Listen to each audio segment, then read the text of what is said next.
which I usually forget to do, but I have a nice big yellow Post-it reminding me. Okay, so we are officially recording. It doesn't look like anyone put any questions in yet, but there are a lot of people here. So who has a question? I'm gonna start with, I'll just get us warmed up with one of the emailed questions. So Alicia writes, how can I tell if I'm manifesting correctly? This is actually a two-part question. Let's just start with that. How can I tell if I'm manifesting correctly? And this is actually a very common question for people who are joining my Easy Peasy LOA program, actually, because once we get a taste of this manifesting thing, it starts to seem really fun, and now we're worried about, am I doing it right? Am I not doing it right? Why does it work sometimes? Why does it not work other times? And here is the thing. Here's one of the biggest misconceptions about the law of attraction, and it really has to do with the way the law of attraction is taught that makes it seem this way. But one of the biggest misconceptions is that you can ever not be manifesting. You are always, always, without a doubt, manifesting. Okay? It's not something you can choose. It's like gravity. You can't choose whether you participate in gravity. Am I right? You are always manifesting. And what's so misleading about it is that when we start to learn about the law of attraction, or the way the law of attraction is often taught, the word attraction itself makes you think that there is something outside of you to get. And then, we manifest a thing and we think, okay, I got this thing. Here's my thing, right? But that's not really what's going on. And yes, you can get physical things, right? But really what is happening is your entire reality is reflecting back your belief system. Okay, so you can see things in your reality, but you might not be ready to allow them yet. You may not see things in your reality that you do think you want, and they're just not aligned with you yet. It always goes back to your belief system, and it's really about your lens, your perception. Okay, so let me try and give you an example of this. So, well, first of all, your perception is actually created in your mind, or if you look at it from a physical standpoint, in your brain behind your eye, we have something called the reticular activating system. And this is actually what is controlling our perception. So a lot of times you hear, what you focus on grows, right? That's I forget who said it, but it's a famous LOA quote. And it's true. Whatever we are focusing on, we will see more of. In Easy Peasy LOA, we say the more you see it, the more you see it. And you can control this, right? But it really comes down to the awareness of what you want to see out there, okay? Because it's not just about what we're consciously aware of. Like, we think we want $1 million, and you're like, where's my $1 million? I'm trying to see it and I'm not seeing it anywhere, right? There's a lot going on in our subconscious mind that we might not be aware of, or even our unconscious mind that we might not be aware of. And if that's dominating, you're going to feel like you're not getting what you want, or like you're doing it wrong, but you're never, ever, ever doing it wrong. What you can do is use your reality to see what you are actually really believing. And the way to do that is through your emotions. This is why we have emotions. That's what our experience here is all about. Your emotions are your guidance system to what you are believing and thinking. So we may be conscious of a little sliver of what we're thinking, but there could be a lot more going underneath the surface. So maybe you're thinking, oh, this seems like it would be a great business idea, but there's this little pull inside of you that's like, no, I want you to talk about this. And you're like, oh, but that doesn't really make sense. This seems like it would make money. These are your conscious thoughts, and you're trying so hard to make this work, when really in your gut, you have a nudge or a feeling that you actually want to do something else. You just can't see how that would make money. And as you follow what you think you want, because you think it will make you money, you start to have feelings that aren't necessarily feeling good, right? This is showing you you're out of alignment. So your emotions are simply there. There are no good, there are no bad emotions. They are all good. actually. I shouldn't say no good. They are all good, because there is always information inside your emotion for you. So instead of becoming your emotion, being one with your emotion and reacting from your emotion, simply let yourself feel it and ask that emotion what it's here to teach you. What's it here to show you? What must you really be thinking and believing in order to have this emotional experience right now? Because you could think you have what you want, or you think you're manifesting what you want, or even think that you're not manifesting what you want. And the emotional experience is going to tell you why. Does that make sense? Okay? So you can never not be manifesting. Sorry, I'm leaning on my table and it always shakes. You can never not be manifesting, number one. It's all a lens, number two, and it's about your experience of it. So the more that you focus on the good feelings, the more that you use the bad feelings to help you get to the good feelings, the more you're going to see what you actually do want. And it might look like what you think you want, or it might look like something completely different. Okay? But that helps you be open to allowing whatever is going to serve you best, whatever is going to feel the best, and be the most fun for your experience. Okay. So it looks like we have questions now. I'm so glad that you thought of this question thing, Tina. Thanks. Okay, question.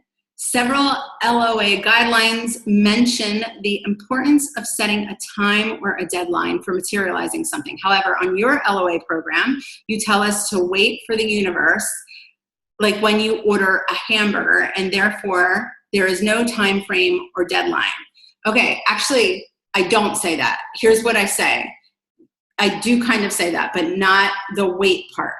So here's a big difference between all you have to do when you want something, right? I say to order it like a cheeseburger, just like you would order a cheeseburger. I just did this recently with gas grills. I had a fleeting thought that I would love gas grills in my apartment complex here, because they had electric ones, which I hated.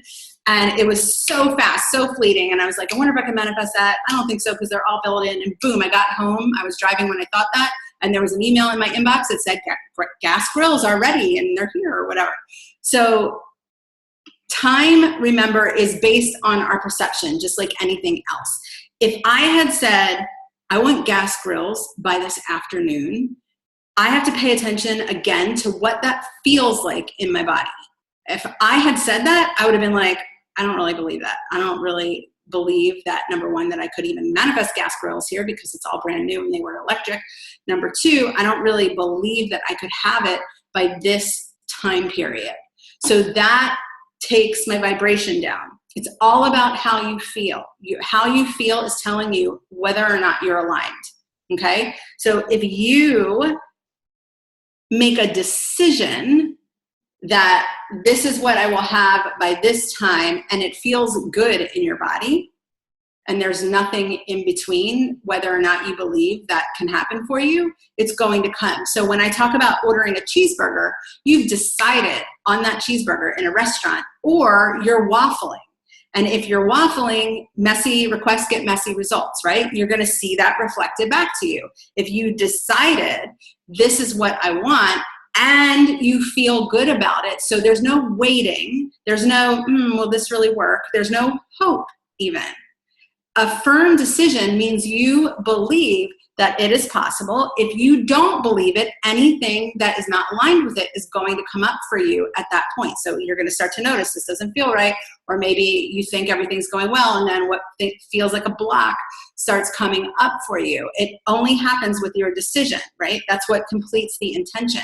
If you are stuck in a period or an emotion of waiting, what are you going to get more of? Waiting. Right? So whatever you are believing, if you believe I have to wait for this, that is going to make it feel like you have to wait for this. So, okay, the universe is like, sure, because you get whatever you want. So here's some more waiting, and here's some more waiting, and here's some more waiting. And it feels like, where the fuck is my freaking desire? I asked for it last week. It was supposed to be here by Wednesday. Where is it? I'm still waiting for it. So the universe is like, okay, let's wait some more. And we'll wait, and we'll wait, and we'll wait, and we'll wait. Make sense? So whatever you are feeling is telling you what you're believing. And whatever that belief is going to be reflected back to you. If you feel you have to wait for something, you're going to have to wait for something. If you've decided this is how it's going to be, and then you let go, knowing that there could be a better way, then you follow your inspired action in order to see what is created. Okay? So I want to go back to the beginning of where I was talking about the decision here. Okay, so a decision is threefold. So when a cheeseburger is a very simple example, but when you are setting an intention, you need, an intention is not what? Anything you guys want out there, it's because you want to feel something. It's all about emotion. It's all about your state of being. It's all about feeling. Every single thing that you think you want, money, success, a new computer, new boots, a cheeseburger, all of it symbolizes something that you want to feel. So maybe you want money because you want to feel free and you want to feel secure, and you think you need to have that in order to let yourself be who you came here to be and go have fun in the world. But really what you need to do is let yourself be who you came here to be, go have fun in the world, and then these things unfold for you. So it always starts with your emotion, just like the waiting. If you believe that you're waiting, you're going to get more waiting. If you believe that you can have fun now because that's why you want these things, you're going to have more fun, and you're going to get the resources and the means to have more fun.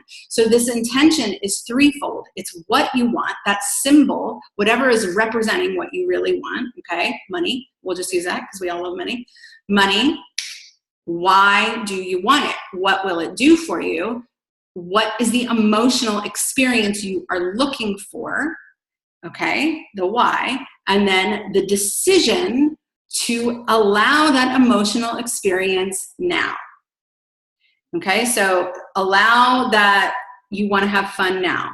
It doesn't have to be, like, say you're in a job that you hate, right? And you want to quit your job or even your business, and you want to transition your business and you don't know how, but you know you want one that feels really exciting and fun and passionate and good. You want to wake up every morning excited to start your day, right? You don't have to necessarily work hard to try and force yourself to feel that way in the circumstance or situation that you're currently in. But you can use other things in your life that will help you feel that way. Right? So maybe you're not excited in your job, but when you think about starting a business, you get really passionate, and talking about that or writing about that really makes you feel excited. So now you're in that excited flow, right? Makes sense? So it's about cultivating the feeling up front and then following your inspired action to allow it to unfold for you. If you are attached to the what, that's where we run into trouble. So it doesn't just stop at the cheeseburger. It stops at the whole emotional experience you're looking for. And it's also about not being attached to how that emotional experience shows up. Sometimes it's exactly what we want, like the gas grills or the cheeseburger. Sometimes it's something we never could have dreamed of. That is way better. That feels way better. How many times has that happened to you? Like, think about that. Look back at your life when it actually turned out way better than what you thought. I know it's happened to me a lot. Okay, so does that make sense? Let me know, Claudia, if you have more questions about that. Okay, let's move on. Adam, what's up, Adam? Question: I am a nature photographer. That's awesome. I am currently selling them, but people can't. But people can't seem to attract people to buy them. Do you mean that you can't? I'm assuming you mean you can't seem to attract people to buy them. Would you have any advice so I could attract buyers? Yes. Okay. So do you believe in the value of your work? So when we feel like we are not attracting the right people to buy our products, whatever it is, whether you're an artist or a coach or whatever it is, and you feel like, I'm trying to do this and I need more people to come in, I need more sales, you need to really get honest about whether or not you're believing in the value of what you're selling first and foremost. You can do this by knowing or asking yourself if you, again, it goes back to the intention. Why? Now, Are you selling this work because you know it's gorgeous, you know it touches people, you know it brings joy, and you would be doing it regardless of the money? Or are you doing this in this way in order to bring you money? Okay? There's nothing wrong with either way. But if you're focused on, I need a way to make money, I love taking pictures, this is how I want to do it, but I can't seem to bring them in, you're giving off a different energy, right, than you would be if you were doing something purely out of inspiration and joy. Okay? For example, in my business, and like I started off as a health coach and then transitioned into the law of attraction. And along the way, you know, I learned so much. It's really what my work is about in my Easy Money program and all of that, about how I had a transition from feeling like, okay, I need to launch so I could get money, right, in order to do the things that I really wanted to do, when really the answer was for me to just follow my inspiration and let it unfold in ways that I, again, could never have dreamed of. And money would come to me to support me as well as so many other things to support me in building what I was building. So again, it's going to come back to your intention. Do you want to be who you came here to be? Did you come here to be a photographer? Do you believe in the value? So that's the other point, is do you really believe in yourself, that you and your expression, your photography, your art in the world is truly valuable? And the way that you can, you know, start to look at that or start to unpack that for yourself, Adam, is to really start to look at how you feel when you are charging money for it, when you are selling for it. Does it feel like it's coming from you know, please buy this, I need to pay rent energy? Does it feel uncomfortable to ask for the amount that you're asking for? Again, it all goes back to your body and kind of feeling it in your body. Are you asking for a certain amount because you think you need that amount in order to pay your bills, when really in your body it's telling you to do a lower price? So again, it's really about getting in touch with that. But guys, all money blocks, we were just talking about this in Easy Peasy LOA, all money blocks, there's only one block. There's only one block for money, for relationships, for anything in life. And that is either I am enough or I am not enough. Okay? You either believe that you are enough or you don't believe that you are enough in some way.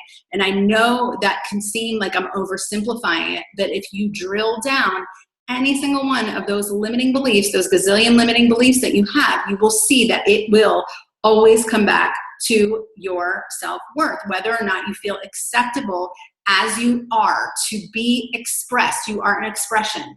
To be an expression as you are and do what you came here to do in this world. And the things that you are supposed to do in this world, the most expansive things, are the things that are the most inspiring and exciting to you, even when they don't feel like they make sense. So it all goes back to that trust of, can I trust that I am enough, or do I have to do things out there to manipulate money or love or whatever it is to come to me? It all starts from inside. Okay. While I'm talking about that,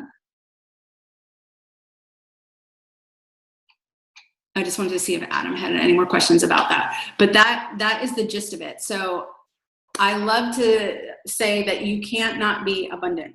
You cannot not be abundant, even if you are feeling deep down. And let me just tell you, 99% of humans feel they are not enough in some way, especially in our generation and society today, the way that we put everything outside of us, right? You know, once I have this, then I'll be happy. Once I have this, then I'll be cool. Once I have this, then they'll love me, right? Once I have this, then I'll feel secure and safe and free.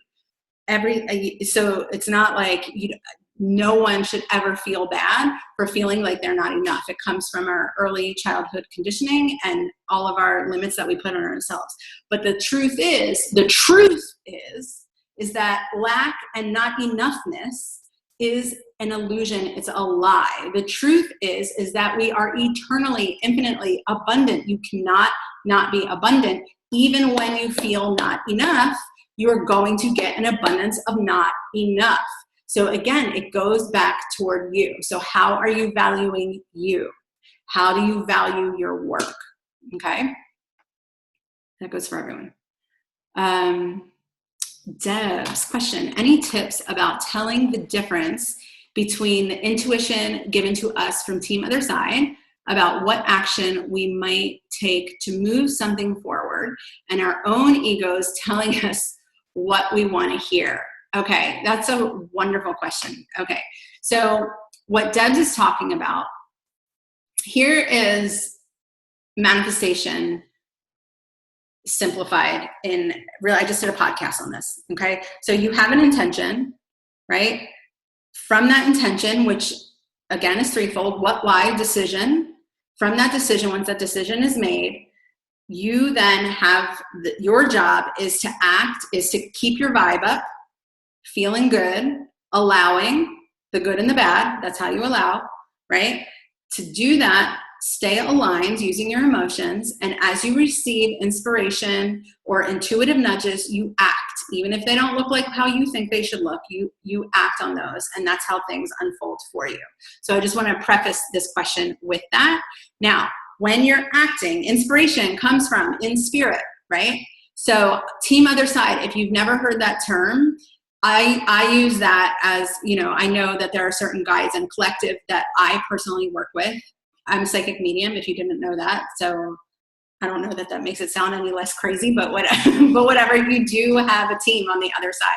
You can call it the universe, you can call it God, you can call it your higher self, you can call it life, nature, you can call it whatever the hell you want to call it, but there is more than just your physical body, right? It's our energy, we are all connected, we are all one, and when you are in that state and you're high vibing, you're now, the better you feel, the more excited you are, the more joyful you feel, you can connect to all that is. We all have that power. We are all that is, okay? We are all infinitely abundant, right? So as you have your intention and you start to keep your vibes up, and now you receive inspiration. Like this feels, when I say inspiration, it can feel like a download of inspiration, but it could just feel like whatever is most exciting to you in that moment.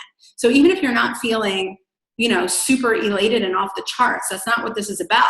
Whatever is available to you and whatever you can act on in that moment is where you need to go, whatever is most exciting to you, okay? Because that excitement is what builds the momentum.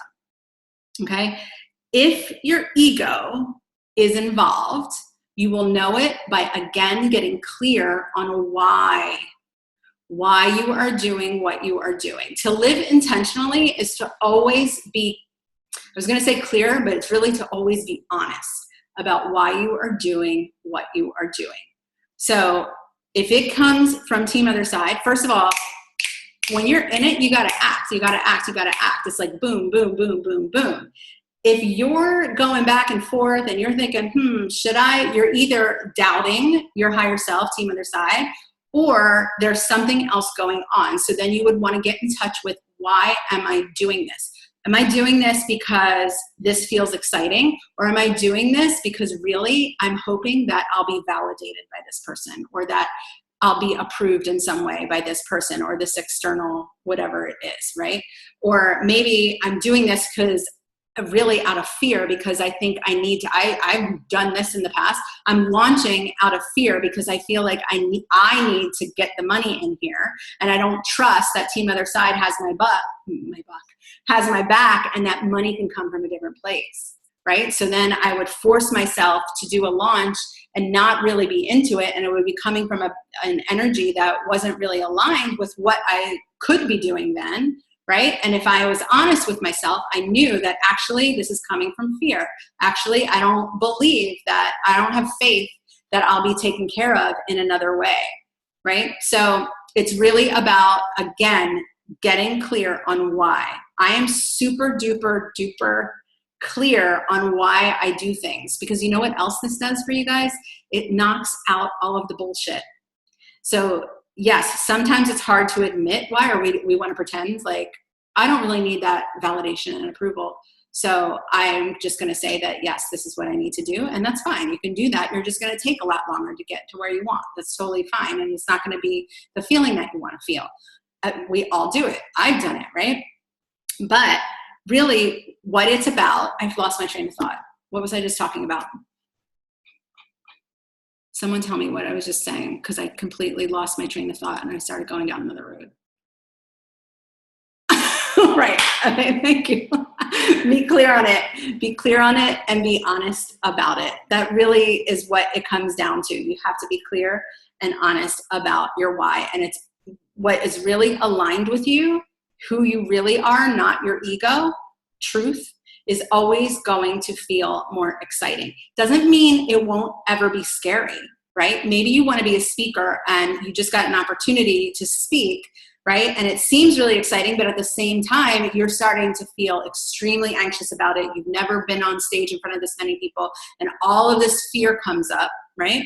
But you still know that this is actually where you want to go, okay? So that's why don't use fear as the barometer. Use excitement versus, or just use why you're doing it, because it helps kind of take that out. A lot of people will direct you, know, is this love? Is this fear? It can be love and fear at the same time. So always getting clear on why you want to do something or why you think you should is going to, I know what I was talking about, is going to make it really clear for you. This helps cancel out extra bullshit. Bullshit that you think you should be doing, bullshit that you think you have to do instead of what you actually genuinely want to do or need to do to make your desire, I shouldn't say make your desire happen, to let your desire happen, to allow your desire.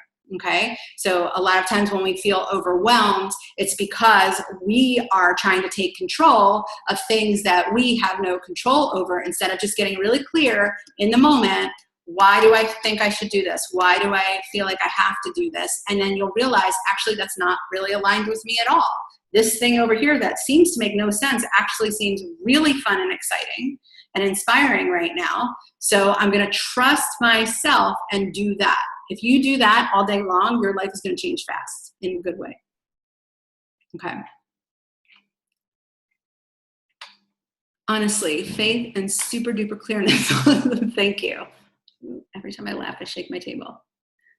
I will set up a BS monitor. Yes, I love that term for it. Okay. That was Debs. Caroline, hi, Suze. My question is about clarity, I guess. I want to have an online business about spirituality, law of attraction, things like that. I started a blog, but I don't offer products or services right now. Having health issues, pain in my stomach that was supposed to heal after a surgery, but hey, it's taking more time to heal. So it's a little frustrating. The thing is I'm learning so much right now. My perspective changed a lot from week to week. And I feel like what I want to teach will evolve and my content will not be aligned with what I will be thinking in 1 month, 2 months. Aha, ha, ha, ha. Okay. Hope this makes sense. It does make sense. And this is another really good question. Always, always, always teach from where you are. Never, ever, ever wait on it. And I'm going to tell you why, because I did this. I did this a lot. When you wait, first of all, you're always expanding. You're always learning and growing. And you're always going to have you're going to have a different perspective, you guys, when you get off this call. You're going to have a different perspective in a minute. You're going to have a different perspective when I finish this answer. Okay, your perspective is always, always, always, always changing. Okay, when your inspiration strikes, that's your job. That's your responsibility to be who you came here to be and express that in the world. Okay, because there are people who are at that perspective that need to hear what you are saying. And I did this myself a lot because I had done Easy Peasy LOA, my Easy Peasy LOA program. And then I started going deeper and moving on to newer things. And in my readings and when I would connect to our Team Other Side and stuff, they would be like, no, Easy Peasy LOA does not go away. It's going to be the foundation of what you are creating. And I was like, I know, but I want to talk about this stuff now. And they're like, yes, talk about that stuff. But this still is important because there are different levels. People are in different places, not levels as in hierarchy where now you're better because you've reached this level. That's really important to make clear because it's not about that at all. That is egoic. It is about perspectives and different places in our lives. where we might need to hear something. Wherever you are right now, there might be some, and you have an idea to say something and you hold back on it because you don't think you're all ready to teach. There could be one person that really needs to hear what you need to say, or what was coming through you to be said the way that you are going to say it in your voice. Okay? Never wait. If you're waiting, what are you going to get? More waiting, number one. So it's never, you're going to start to feel frustrated because you're not letting your energy expand. And when we're inspired to do something, that is, it's time to expand. It's time to put it out into the world. And that could be, you know, it could be as little as taking care of your kids. It doesn't always have to be this major life purpose, right? It can be simple. But when you feel excited about something and you go to do that, that's the universe saying, like, here's how to keep expanding. Here's how to keep expanding. Here's how to keep expanding. Okay. So that's one piece. I would say start now. Just start. Have a Q&A call like this, right? With your people, even if it's one person, anyone, you know, just start saying stuff on social media as it comes through, or start writing that book. I think it's better to get it out in public because then it's kind of like, I'm doing it, I'm owning it. But not to say that you shouldn't write a book or create a program or whatever it is either. But again, be honest. Am I still holding back or whatever? The second piece of this is your stomach. So the more that I allowed myself to focus on what, and it's still happening, focus on what I love to do, which is this. I love teaching. I could do this all day. I love speaking. I love teaching. And I love talking about this stuff. It is the most fun, energizing thing to me. And you see me lose my train of thought because I get so in flow, so in the moment, because it feels so good. And when I'm off of this call, I'm going to be all like, oh my God, I need to go walk outside for a second, because then I've reground my energy because I'm so energized, right? So whatever that is for you, as you let yourself, it might not be teaching, it could be photography, it could be whatever it is. As you do that, you will see other areas of your life change because it's all connected.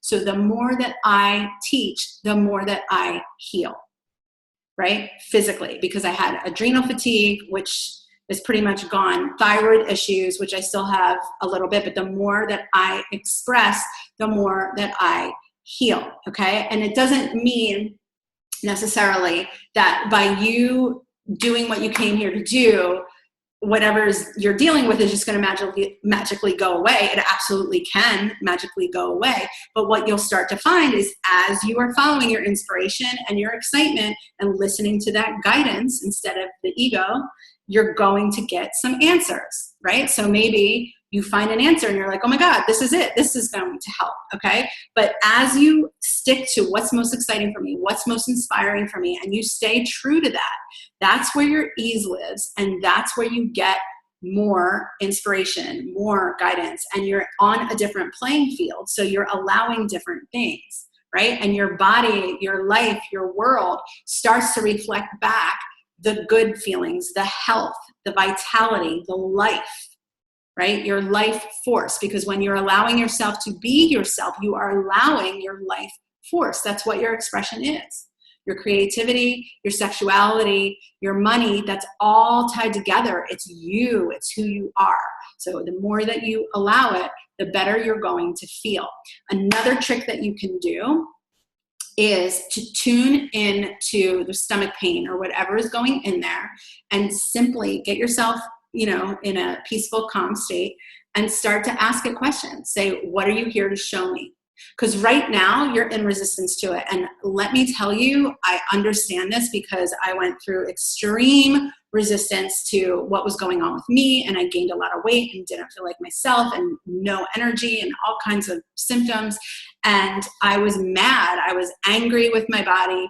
I was frustrated. But as I started to talk to my body and realize, I always say your body doesn't need to be fixed. She needs to be heard. Okay. As I started to form a relationship with my body, instead of forcing her to be something that I thought she should be, I started getting more answers from my own intuition. So ask your pain, ask your ailment, whatever it is, what's it here to show you? What's it here to teach you? So for me, it was here to show me that, number one, I didn't know how to take care of myself. I had to relearn how to care for myself. it was all rooted in self-love. I was not enough in my mind, which I didn't know. And if you had met me before, I seemed really confident on the outside, but deep down there was that piece of me that felt not enough. Okay. So I had my body told me and taught me how to care for myself, how to love myself, and that I wasn't expressing myself and trusting myself to be who I came here to be. So as you tune in, you'll start to get answers, and that's something that you can do in the meantime. But please do not wait. Do not wait. When you're getting your ideas, just put them out there. It doesn't matter if no one comes. It doesn't matter if no one hears you. It leads you to the next step. I had to do that a lot in the beginning, where I would get these downloads and then I would just do a webinar on it. That's how Easy Peasy LOA, that's how all of my products and programs came together, was from me not waiting and just teaching what I knew in the moment and helping those people that it reached in the moment, and evolved and evolved and got refined and evolved. And it still is, and it always will, because I don't believe that we heal forever. I don't believe that. I don't believe in the onion. I used to. I don't believe, we're layers of an onion. There's always more to heal. That's not true. I want you to behave as if you're already healed. Okay? We do always expand. You will never stop expanding. You will always have, challenges, but it doesn't mean you have to struggle. Okay? So how would you behave if you were already healed? Guys, the word behave tells you everything you need to know. Be, have. When you're being it, you will have it. You will start to see it reflected back to you. And by be, I don't mean do. I mean be in that state of being and then act on your inspired action. Okay? I think I got all of your points there, Caroline, so let me know if there's more. Claudia, question, how do I manifest for my company? I have other partners, employees, etc. How does their energy affect what is manifested? Again, a really good question. So it does affect it, right? But for you, if I was in your situation, it all goes back still to your experience of the company. Okay, so whatever you want your life experience to be, like I would think, if you want, Claudia, if you tell me something specific, we can go even deeper into it. But if you think about, what do I want for my company, and then why do I want it? Is the company the best place for you to get that emotional experience, right? Or maybe it is the best place. And again, you just need to focus on creating that state of being for yourself and seeing how it unfolds without being attached to how it looks if there are people or naysayers that don't believe in it. If you stay true to you, it's either going to unfold and then they'll start to see it for themselves, or it doesn't matter because you're still feeling good staying true to you. So if you want more on that, give me more specifics and we could go a little deeper, unless that's good. That is fine, thanks. Oh, but that was old, okay. Tina, question, what is your number one method, most effective and efficient, to uncover limiting beliefs? Question, I meant limiting beliefs. Question, how do you get to, I feel enough? So this is so good. So my number one method is through emotion. It is the easiest way. Analyzing does not get you there. So first of all, like I said, there really is only one limit that we put on ourselves. Either we believe that we can or we don't. We believe we are enough or we don't, right? We either believe that there's something lacking or we believe that we are enough, more than enough, okay? So my number one way is through emotion. And Tina, I know you've experienced my magic carpet process. That's a process that I like to use to go back to kind of bring up the times in our lives where we actually decided we were not enough. So that's part of it. And then the second piece to that is it's all about allowing what is, right? So anytime that we feel duality, we are not aligned with who we really are. We are not aligned with abundance. We are abundance. We are all that is. We are all one. And when you are aligned with that, you feel the ease of it. You feel the truth of it. That's when things are just, you know, peaceful, happy, content. Okay. So it's not always blissful where you're always blissed out. It's where you are happy. You are content. You know, things are going to be okay. You feel safe. You feel free. Okay.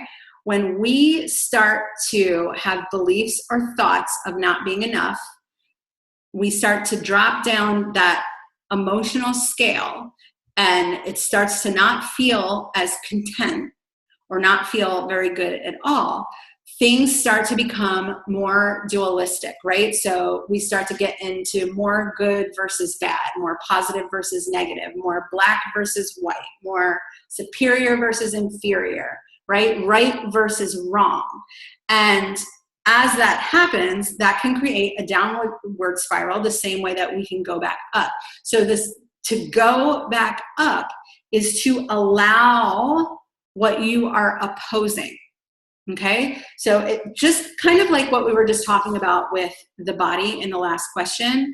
You know, what you resist persists. So if you are in resistance to a part of yourself, it's about allowing that part of yourself. If you are in resistance to a circumstance or an event or something that is going on in your life, it's about allowing that thing. Okay, now to allow it, all you have to do, guys, you don't have to like it, but you have to allow it. Acceptance. That's what love is. So to allow it, all you have to do is start looking for what is it showing you?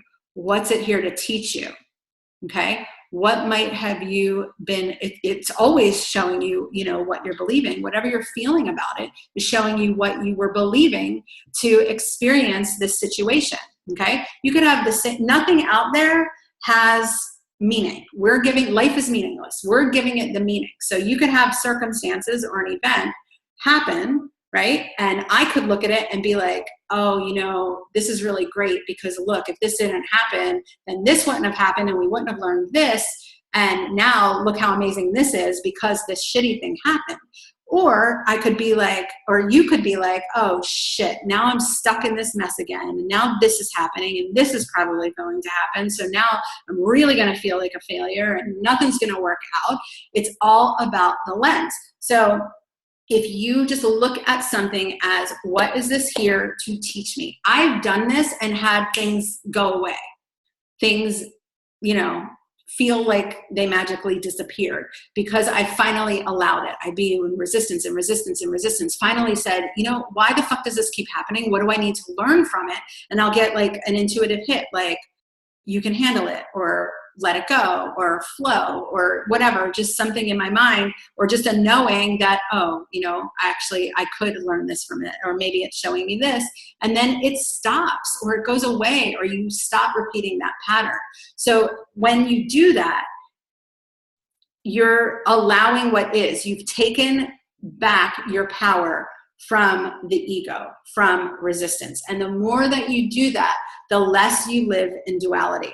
The less that you feel someone else is wrong and you're right, or you're wrong and they're right, you're bad, they're good, or they're bad, you're good, superior, inferior. That's all duality, okay? And that starts to dissolve.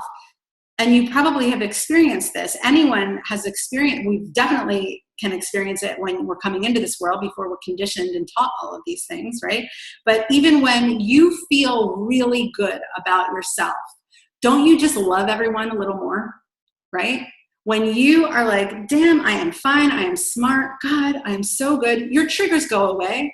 You know, you're looking at people like, oh, they're such a great person. They don't see that right now, but I can see that, right? So when you're aligned with that, your lens changes. When you're accepting yourself and you're feeling good about yourself and you feel safe that you can be yourself and trust yourself and the world, right? You can actually connect with people and you see them as you, as God, the universe, all that is, because we are all connected. Does that help?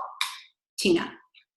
Because that's actually a loaded question, and we could go into it more if you need more. Okay.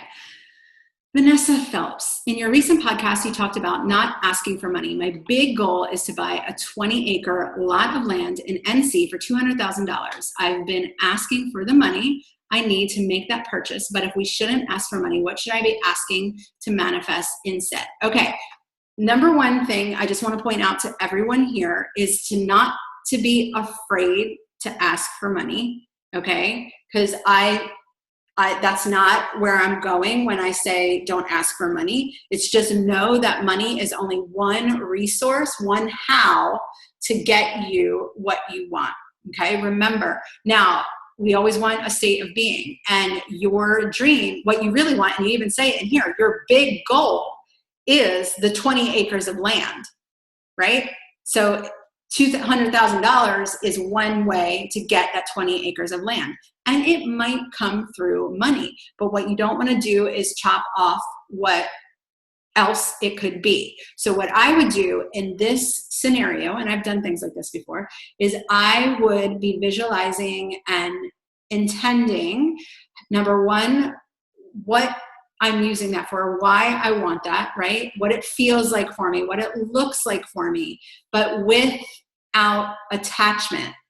So why do you want that 20 acres of land? What are you going to do with it? Are you going to build your dream home? What's your dream house look like? Are you going to open your dream business? Are you making a farm? What are you doing with it? What's it look like? What does that feel like? What will you feel like when you feel like you've created it? What are you going to feel like when you're there? How would you behave if it was already done? Or even if it was already in the process. If it's too hard to get to how would I behave if I was already there, try how would you start behaving if it was already happening, right? I have moved so many times in my life.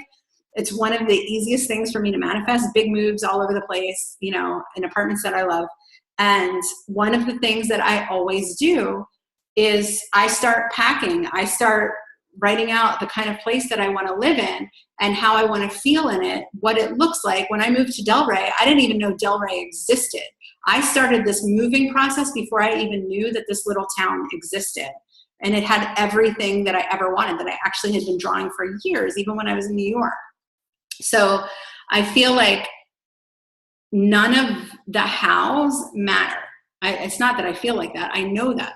They don't matter. What matters is why you want it, how you want to feel there, and then acting on your intuition, your inspired guidance. Let me tell you guys a story. So there was this one time, this is one of my first, blew my own mind experiences of how not to think about how. And I was kind of like the first half of my career. I was at Banana Republic. I was a fashion designer for many years. I don't know if everyone here knows that. And in New York City, and I was doing really well in my career. I was all kinds of good things were happening for me. And at the same time, my boyfriend and some of my friends were all going to leave New York and move to North Carolina. So it was my two best girlfriends and our boyfriends, and two of them were opening up a recording studio there. And it was like, oh my God, my whole little clan is moving there and I'm here, yet everything's going really good for me here, but it would be really fun to live there, right? So all I did was I just started visualizing what that would feel like for me, how fun that would. I would always have coffee time in the morning before I went to work, and that would be my visualization time a lot of times. And I would just write out and journal, kind of like daydreaming on the page, how fun it would be to live in North Carolina and still have lots of money, because I was making a New York City designer salary, right? But living in North Carolina, where the cost of living is very low. And I would just plot out this whole, how fun it would be, what it would feel like, what I would do, and the things that we would do and how it would all be, whatever. So I did this for a couple months, and all of a sudden I had this season of bags hit, and I started getting a lot of people trying to recruit me to other brands, but I was pretty happy with Banana Republic. But something inside of me started saying, take the calls, take the calls, take the calls. So I started to just listen to this intuitive hit, like, what would happen if I went on some of these interviews or whatever, I met with these people. And I did that a couple of places. And then there was one that was for Abercrombie and Fitch. And Abercrombie and Fitch, you probably don't know this, but they're actually based in Ohio, of all places. So I had always been a New York girl, aside from this wanting to live in North Carolina with my friends just for fun. And what I did, I followed my intuition to go. They wanted to fly me out to Ohio and meet with their team and do a project for them. And I was like, I don't know why I'm doing this, because I really don't think I would ever want to live in Ohio, but something just felt like keep going, keep going, keep going. So I did it. Went through the whole thing, met with them, did a project, and was like, okay, the project was fun, but still, I don't know that I would ever want to, why would I move to Ohio, whatever. I ended up getting an offer, and I negotiated with them a little bit, knowing that, why am I doing this? Because I don't think I want to go to Ohio, but whatever happened, it just kind of unfolded for me. I got this big offer from them, and then all of a sudden, it was like, take this to your boss, which is not normally done. But I was close to my boss. So I brought her this offer, and I was like, look, this just happened. This is happening. And she's like, what do you want? How much more money do you want? And I was like, actually, what if I freelanced from North Carolina and I just designed, this was this was like 2007. This was before everyone worked virtually, before Skype, before all of that crap, okay? We still had huge computers. I didn't even have an iPhone yet. I had a flip phone, okay? Just to give you some perspective, this was not heard of then, okay? And she was like, no. She's like, no, I want you here. Because everything had been going really well. And I was like, well, my friends are moving. I would love a lifestyle change, blah, blah, blah, blah, blah. And she's like, hold on. She goes and she starts talking to the people above us or whatever. They went all the way to, Banana Republic is a division of Gap Inc., which is based in San Francisco. They went all the way to the president of Gap Inc. to get this deal approved, where I would remain a full-time employee, okay? Because she didn't want to lose me full-time. She wanted to make sure I was locked in. And I got a promotion. I got a raise. I got my travel paid for. They shipped down anything I needed in order to create a little office down there. I was allowed to have my two best friends, who were also designers, freelance for me. So they got jobs out of it. And we worked in my basement down there, helping me, working together with my best friends. I got to experience the lifestyle that I had been drawing up. And it happened so fast. After it was like 3 months of, a couple months of visualizing. And then all of a sudden it was like boom, boom, boom, as I acted on my intuition. And before I knew it, I was moving to North Carolina with everyone, doing something that was completely unheard of in the company. They did not know how to do my taxes. That was actually a nightmare. We had to figure out all of this stuff because I was based there. I got travel budget to come back and forth as I needed to. And I was making my New York City salary, where the cost of living was really low. So at that moment, I had blown myself away. And that was one of my biggest learnings about how important it is to let go of how. Because things can happen in such miraculous ways. Your life will get so magical and fun when you let go of how and just focus on your desire, what you really want, what it really feels like, why you want it, and follow your inspiration and intuition. Okay? Does that make sense? Is this clear when I'm telling you guys? Vanessa, is particularly for you. Okay. Adam. I'll come back to you, Vanessa. I'm going to read this from Adam. I'm doing photography to make more money because I want to feel financially free. The thought of having less money scares me. I do love what I do. It's just I also want to make more money too, and I want to make more money too and be successful. Hopefully this makes sense. I know I can make more money. I know it. I feel it every day. I feel happy some days when I take photos, but there are other days I feel frustrated that nothing has happened. Again, hopefully this makes sense. Adam, it does make sense. What I want to ask you is, I want you to ask yourself this question all throughout the day. I want you can answer it right now too. Everyone can. I want you to ask, if I had $1 billion and I would always have $1 billion for the rest of my life, I could not ever have less than $1 billion in my account. That's it. It was only $1 billion or more for the rest of my life. All of my loved ones are completely taken care of. There's no judgment around what I would do, and I feel amazing. Would I do this? Would I be doing this launch? Would I be creating this product? Would I be taking this photograph? Would I be trying to sell this photograph? Or is there something else that you would do? Now, you guys, when you ask this question, you're always going to get the truth. It's not always going to make sense, but it will always be either self-care or something that will expand you. So for me, someone asked me a similar question. I tweaked it, what I told you right now, but someone asked me a similar question when I was going back and forth between my health coaching business and starting to talk about the law of attraction, okay? And that was really scary. And I've told this story before. It's kind of my story where I just felt like I was at a fork in the road, and I knew that my health coaching business would make money. I had, people signing up, the branding was cool, everyone wants to know about health and all of that crap. And every time that I tried to talk about it or met with a client, I dreaded it. It felt like work. It was awful. And it reminded me of when I went to New York when I was 19 years old, and I wanted to be a star. I didn't know what that was, but I loved singing and dancing and all of that, and wanted to be a star and pursue that. And it got really hard to do that. So I went to fashion school thinking it would be easier because I knew that I was good at fashion. And if you know my story, even though I was very successful financially and otherwise in the fashion industry, it was absolute misery because I wasn't aligned with what I'm really here to do. So when I found myself at that fork again between health coaching or talking about the law of attraction, I didn't have a program in mind for the law of attraction. I didn't know, who are people going to pay for me to talk about the law of attraction? Like, I had no idea. It seemed woo-woo, it seemed out there, but in my heart, it was my favorite thing to do. Whenever I had a health coaching client and it started to go into mindset, I was like, oh my God, this is amazing. I loved talking about it.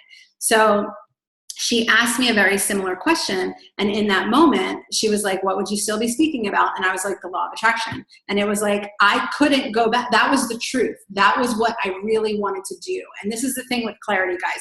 We actually all know what we want to do. We know what decision to make. We know what step to take. We let ourselves get in our own way because we get into our head about what other people will think, or we're afraid we won't make money. So if you take all of that stuff out of the equation, you're going to get to the truth of what you would do. I am doing this call right now, like I said earlier, because it's fun for me. Right? It's doing all kinds of things, right? Hopefully it's helping you guys out, but it's also energizing for me. It's inspiring for me. It'll give me content, and it's just fucking fun. I would do this call whether I made money or not. And I would talk about the law of attraction back in the day, whether I made money or not. And by me trusting, if you can see the path that's not yours, I had to navigate a very dark path that was not lit up. I just trusted in the moment. I want to write this blog post. I want to talk about this. I want to, create this product. I want to work with this person. As I did that, it started to unfold. I was supported in ways that I could never have imagined the whole way through. And it started to unfold into products and programs that I was excited about, that I did want, to do. Okay. So it's about getting really honest. You can absolutely make money just to make money. I did it. People do it all the time, and it comes from being in the ego and feeling that you're not safe to actually do the things that are fun for you, that are joy for you, that are exciting for you. But you came into this world with those things. That's your guidance saying, this is what you're here for, right? That's divine will versus your will, the ego's will. The ego's will is always going to feel like making it happen. You got to try, you got to effort, you got to earn it. right? Divine will is like, what will you have me do today? This is what I want to experience. I got news for you. Everything you guys want and desire is because it's who you're meant to be here as you are meant to be expressed. So all you have to do is say, yes, this is it. I'm deciding to talk about the law of attraction. What's my next step? Follow that nudge. Actually, this seems really exciting to me right now, but I don't have the money for it, or I don't have the this for it. What is within my power right now that seems the most exciting to me? If you guys ask yourself, like I said earlier, that question all day long, what is within my power that is also the most exciting to me right now? Do that for one day and just see how you feel. And then do it another day and see how you feel and see what starts to unfold for you. See how that creates momentum for you. Okay? When you start creating that momentum and you're feeling more excited about life, you're going to have access to the inspiration and all of those ideas and insights that you need in order to navigate that path that you can't see. Make sense, Adam and everyone? Okay. I have to wrap up soon because I have a client, but this is gorgeous. My body doesn't need to be fixed. She needs to be heard. Thank you, Susan. And it's true. And it was one of my biggest life lessons. Caroline, I would work more if I were healed, but the thing is, the seated position is what hurts my abdomen, and I will spend most of my day on my lazy boy inclined. I would do what you said and ask my body okay, Caroline, yes, do what I said about the body. And here you go. Here's a way around it. So as you are inclined, I want you to go to the app called Anchor. You can look at it on your desktop. I'm trying to see what the main link is. Anchor.com or anchor.fm. I'm going to type them both in here. Or go on your phone and there's an app. Anchor.fm. And what this is audio. And what you can do is lay there, inclined, and speak into this.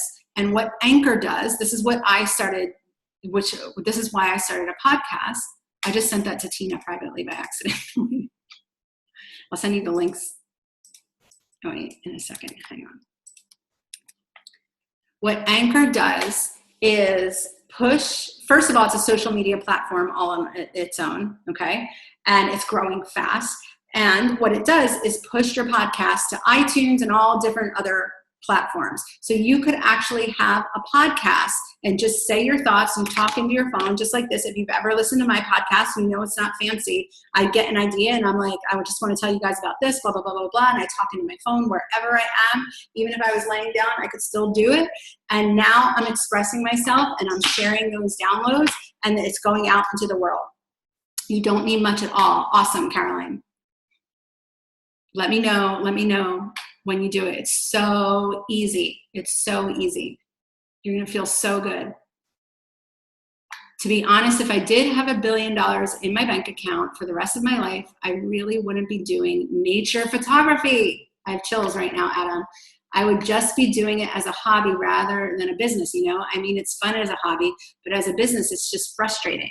Okay, so there are two things that could be happening, Adam. So your frustration could be because you're trying to,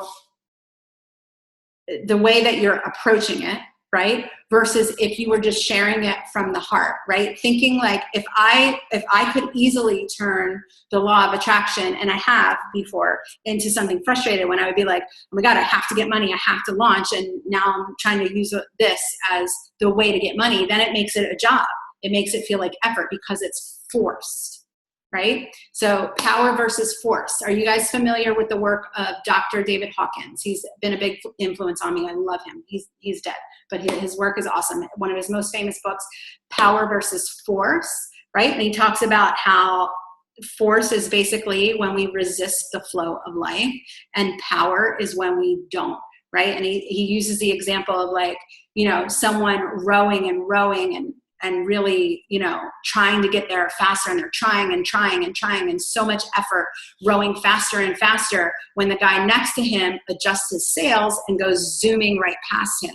Okay, that's power versus force. And just like anything else, it's about a lens. So you can turn something you love into a job if you're forcing it to be something that, you know, you think it should be versus what it really is. So Adam, I'm curious, Adam, if you have an Instagram account or any kind of social media, what if you just started doing what you love because you love it?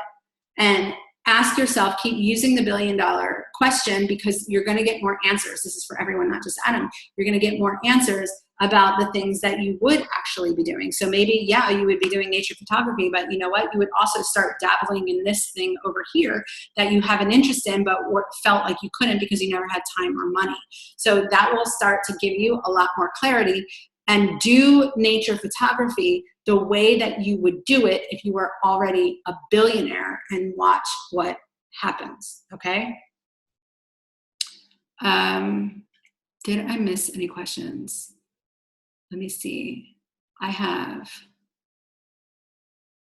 like 15 minutes, actually 10 minutes, because I need a quick break. Tina, so incredibly helpful. Thank you, by the way. Did you figure out why things... Oh, no, I think I was just careless, right? So not caring, just a reflection of my carelessness. So Tina is a friend of mine, and I used to have, I break things all of the time. And like I told you guys before, when I was talking about another question, how my body or whatever, I had to learn to care, right? I had to learn what that meant to care. And I feel like what she's talking about, things or objects in my life keep breaking, it was due to my carelessness or whatever. That's what that was reflecting for me. That's what I got out of it. Okay, I would work more. I did that one. Jamie, Claudia, I know you have another question too. I'm just going to do Jamie really quick because she didn't ask one yet. What are your daily self-care practices? What are your daily rituals, habits, and what's your favorite way to manifest? So my favorite way to manifest is what I've been talking about here. I have a program called Easy Peasy LOA. I don't know if you know it, Jamie. There's a free workshop, if this is for anyone, easypeasyloa.com. And that is my system for manifesting. And really when it comes, it's really 6 steps. So you always know that you're doing it right and you can't get it wrong, right? But really what those 6 steps are helping you do is to allow, because in the end, it always comes down to, am I allowing or am I resisting?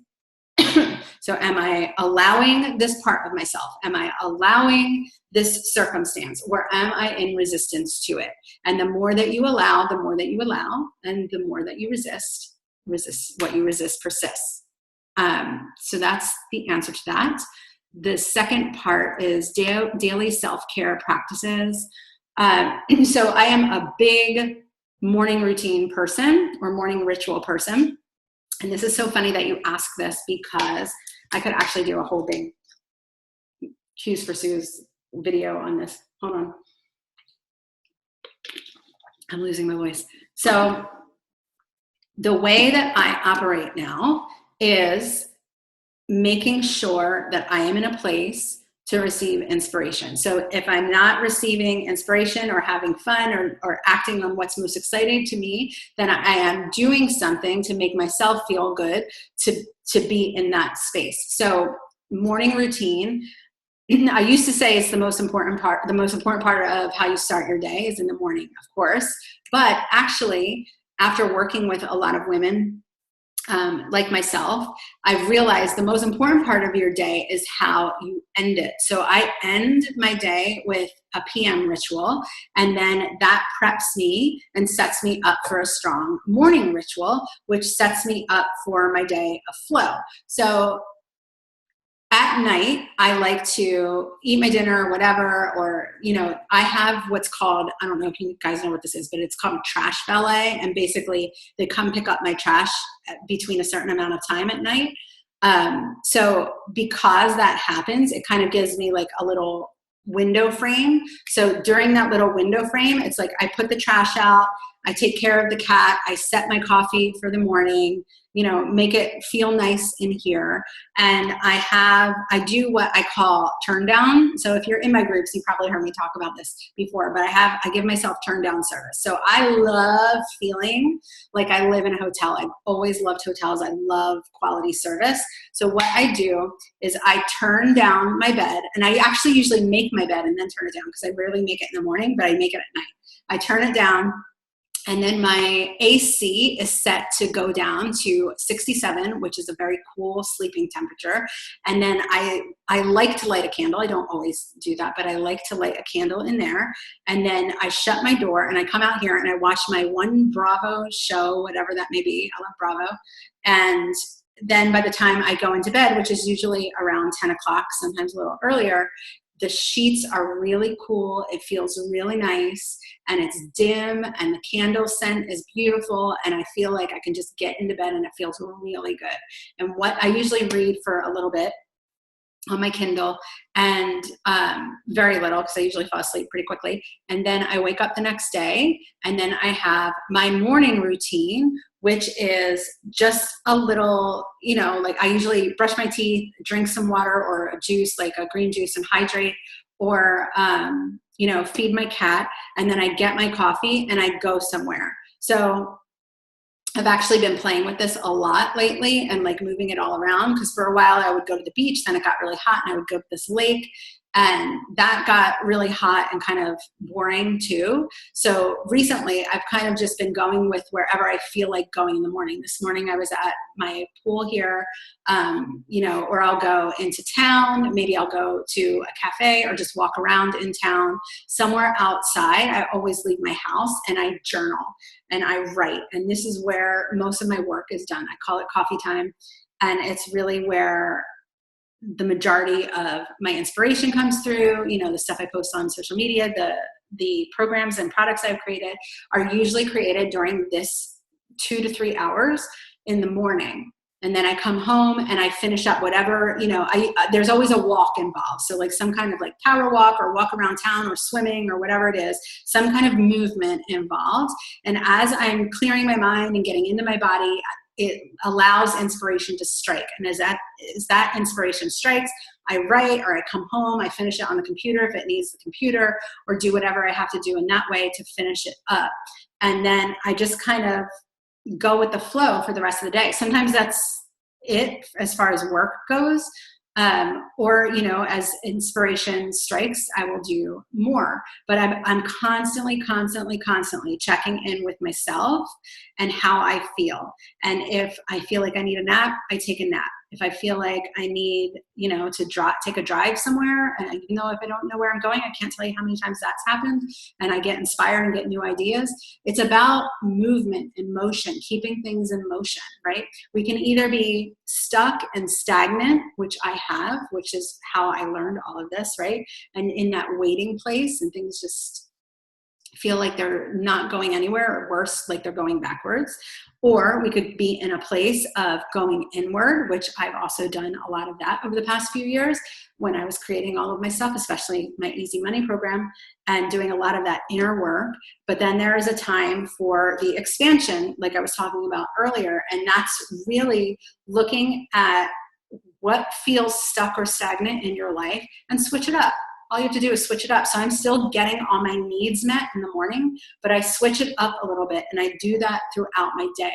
I don't sit at my computer often at all. I check email like not often at all. And if you email me, you probably know that. But I try to explore and go out to play. That is the play state. And that's how we're designed, right? I talk more about, if you are interested in that, Jamie, and you haven't seen it yet, I'm doing my free class for Easy Money soon, again, very soon. It's EASE-Y money.com. I'll put it in the chat here. But I talk a lot more about how the play state and like living that way and all of that good stuff in this class. And that's for anyone. Okay, I almost have to sign off. Me too. Awesome. What you experience the last 45 minutes of your day imprints your subconscious 6 times more than anything else you experience during the day. A PM ritual is key. It sure is. True that. Easy peasy LOA is the best. Thanks, Laura. Hi.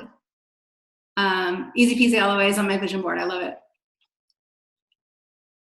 Hey all, love a bit of Suze live.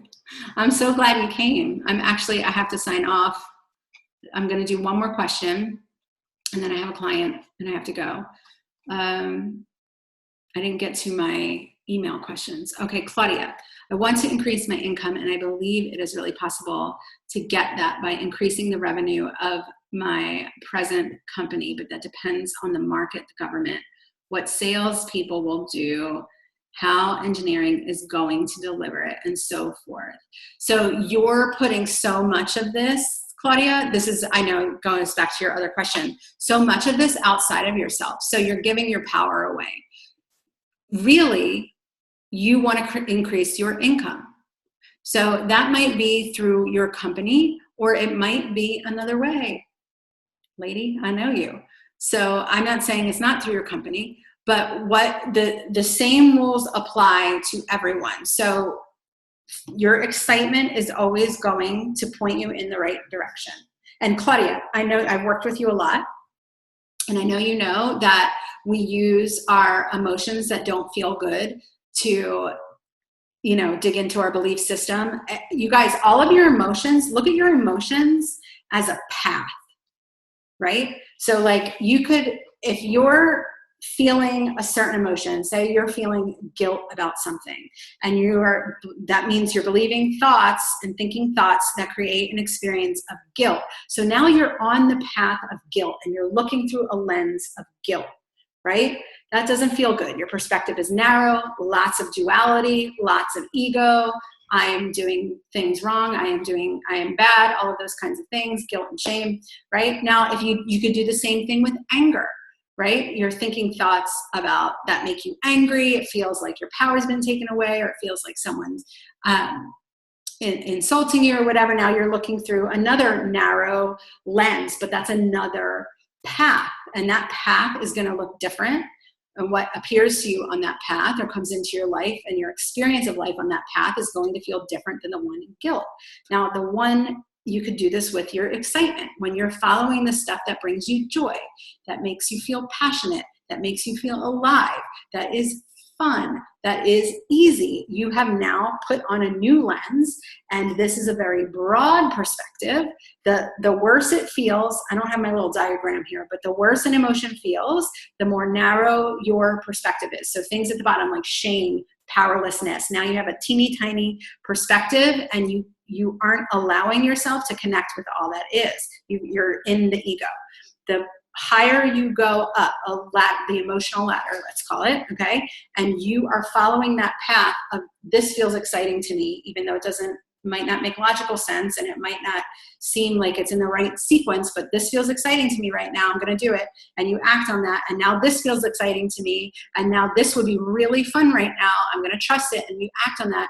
Now you are feeling, you are seeing through a lens with a extremely broad perspective. Just like you climb to the roof of a house, you can see what's out there, right? You can see way more than if you are at the bottom or if you're lying on the ground, right? So the better you feel, the higher you go, the more that you can receive all of that inspiration and insight that you need to create the things that you want to see reflected back to you. You need to be abundance. That's where abundance lives. You need to be abundant to experience abundance, whether that is money or anything, because abundance isn't just money. Abundance is having what you need to create what you want when you need it, right?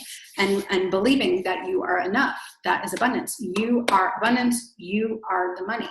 Money will be a match to whatever you believe is valuable. So if you work really hard and you believe that the amount of effort you put into something, or proving yourself that you have to earn your worth, then that's how you will need to make money, if that is your belief. But if you believe you are money, if you believe the things that are exciting to you and easy for you and fun for you, and the reason why you came here is valuable, then you will allow money for that. So don't get hung up on all of these other people and all of these other things. Remember, the universe, when you're at that position of having a universal perspective, you're going to have access to things that you can't see from a position of all of these people are in my way.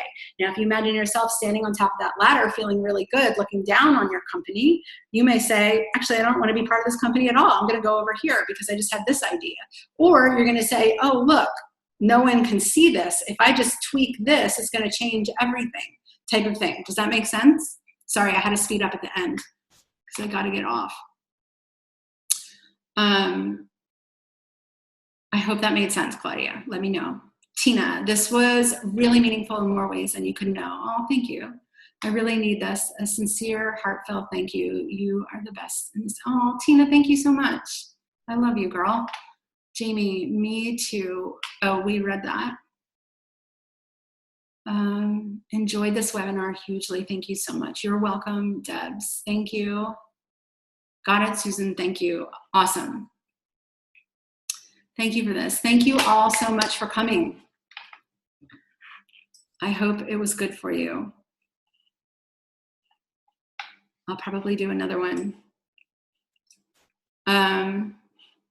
I feel bad that I didn't get to the emailed questions, but I'm gonna have to do them a different time. I gotta go. All right, thank you everyone so much. I'm going to sign off.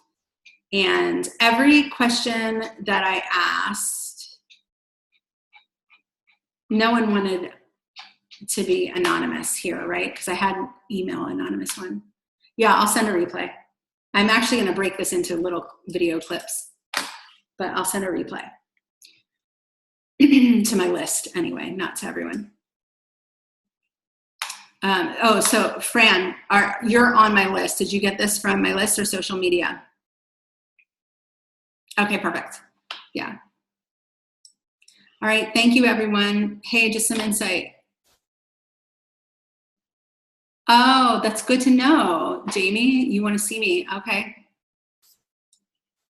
That's good to know. Thank you. Okay.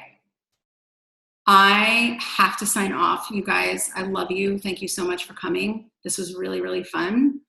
And, but I have a client in 2 minutes and I really need to drink water because my voice is going to fall out. Okay. I love you. I love you all. Thank you.